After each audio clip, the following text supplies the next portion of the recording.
Alors que les deux tensions étaient vives, peu d'informations ont filtré. Ils ont appelé un cessez-le-feu alors que lundi, la FC M23 a annulé sa visite après les sanctions de l'Union européenne contre des militaires rwandais et du M23. Les réactions de la RDC avec ce reportage de Dadi Songo-Ozo, récit Christina Moleova, Florian Gauthier. La rencontre tant attendue n'a finalement pas eu lieu. Peu après l'annonce des sanctions de l'Union européenne contre plusieurs dirigeants rebelles et des généraux de l'armée rwandaise, l'AFC M23 déclare qu'il ne se rendra pas à Luanda pour les négociations directes avec le gouvernement congolais. Une nouvelle preuve que les groupes armés ne prennent pas les pourparlers de paix au sérieux, selon Kinshasa.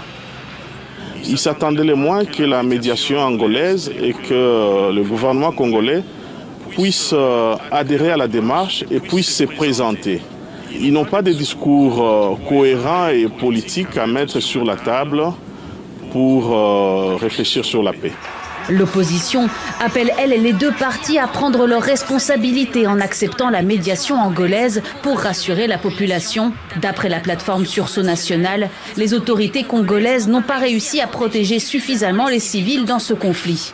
Pour nous, Alternative 2028, Luanda sera le prélude d'un dialogue qui sera ouvert à tous les protagonistes, gouvernement congolais, opposition, groupes armés, société civile, pour traiter cette question de manière tridimensionnelle.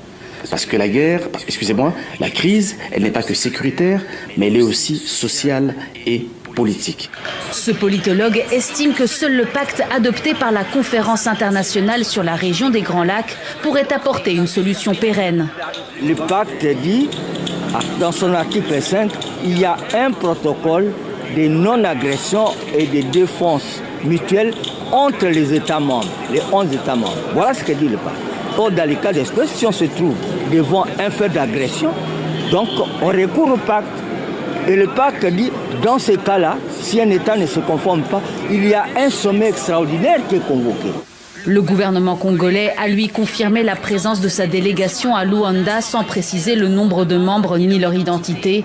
De son côté, la présidence angolaise a déclaré que toutes les conditions étaient réunies pour que les discussions commencent comme prévu et espère toujours convaincre le M23 de rejoindre les pourparlers.